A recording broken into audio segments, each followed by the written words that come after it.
Good morning and welcome to our daily word and prayer. My name's Tom Short, coming to you from Israel, where I hope you've been enjoying the clips I've been sharing from my trip here to Israel. And today I have one where I'd like to share from the Herodian. Have you heard of King Herod or Herod the Great? There's a lot of Herods in the New Testament. You don't want to mix them up. Herod the Great was a great builder. He was the one who was threatened or felt threatened by the birth of Jesus and had all the boys in Bethlehem slain because he is afraid the king of the Jews might take his power. He died about 4 BC, and then we have others. We have Herod Archelaus, who ruled after his father, and so they were afraid to come back to Bethlehem and went up to Nazareth, Joseph and Mary. There was Herod Antipas, who was the son of Herod, another son of Herod the Great, and he ruled in Galilee later on, and he was one that had conflict with Jesus at his trial. There was Herod Philip, who built Caesarea Philippi up in the north. There was Herod Agrippa the first, and then he had a son who was Herod Agrippa was the grandson of Herod the Great, and he had a son, Herod Agrippa the second, who Paul gave his defense before. Bottom line, there's a lot of Herods that from this royal line, and you don't want to get them mixed up, or else it might think the Bible's contradicting itself. All that being said, today we went to the Herodian, which was one of the great things that Herod the Great built. It was an incredible structure. I show you a little bit about it and talk about him. I hope you will enjoy it. I hope you'll enjoying these clips from my time here in Israel. We've got a few days left, and we're having a wonderful time. We'll be back, Lord willing, we'll come back again next year. Maybe you'd be interested in joining us. But until then, it's a little bit shorter clip than normal. It's about 6 minutes long. I hope you enjoy it. God bless you, and we'll see you tomorrow. Hey folks, I'm at a place called the Herodian. Now this was built by Herod the Great, who was an incredible builder. He was only 33 years of reign as king here in Israel and Judea. But during that time, he built this incredible thing called the Herodian, which was his summer palace. He built it and then he tore it down to be buried here. And in fact, believe it or not, to bury it, he had it covered in dirt and literally moved a mountain to cover it so that he would be buried here. But if you can look here on the distance, you can see Jerusalem. We have a dust storm coming up from Africa. It's a lot clearer today than it was yesterday, but some of the things in the distance are not very visible. But out here we have the Mount of Olives, we have Jerusalem. Way out in this direction is the Dead Sea and Jordan and Moab, what was known as Moab. And over in this direction would be Bethlehem. And from this Herodian, he was able to see, basically, he was able to see all this area and overlook it. He was a very paranoid king, and he was afraid that someone would want to kill him and take his stuff. And so he built this incredible fortress up here. Oh wow, this is way high. I don't know if you can see way down there how far down this is.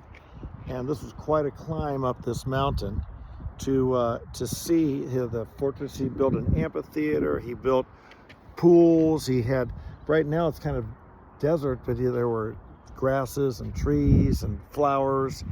And he made this a beautiful, beautiful, beautiful place to stay. Back behind me, you can see the pinnacle of the Herodian, and you can see some of the places here.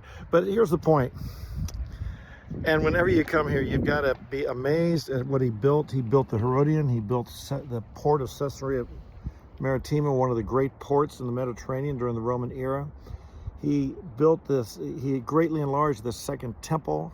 He built the fortress of Masada as a final place for his own protection and the final Jews before they were destroyed and captive and overcome by the Romans in 70 AD. The final Jews were hiding there at Masada. And all of this, and yet, here's the thing, the guy died, and did he have a reward in heaven? Probably not. Probably not. none of us, I mean, I can't help but think here of all this building. I can't help but think of our president, Donald Trump. He's a great builder. And he's built skyscrapers, and he's got vision to build a ballroom around the White House, and vision to build in Gaza.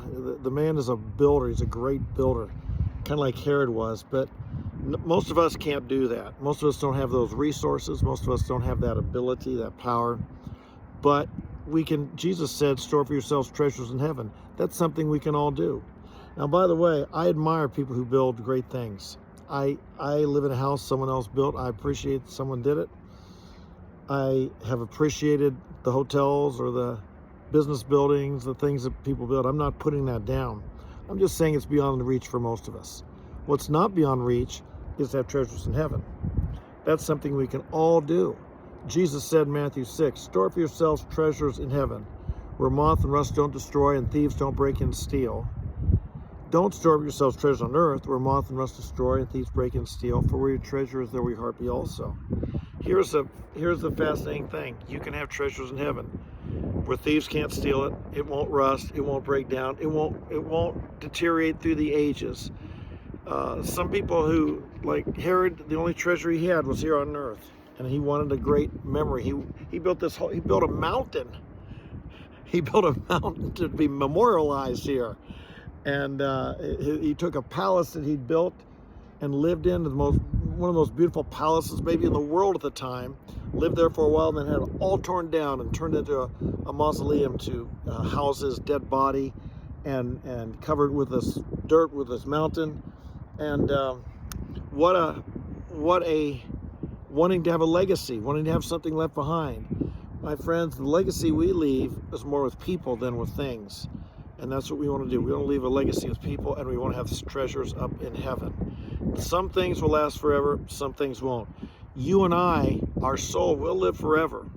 We want to make that count. The things on earth, I'm not saying they're not important, but I am saying they won't last forever. And so let's make sure that we aren't distracted by the temporal things and neglect the things that are eternal. Sometimes we obviously need to take care of the temporal things, but the things that are eternal can be pushed aside. We can forget about them, and we can live as if those days will never come, and they will. So again, here we are in the Herodian in Israel, 7 miles south of Jerusalem, a few miles from Bethlehem. And by the way, this was the king who built this, who was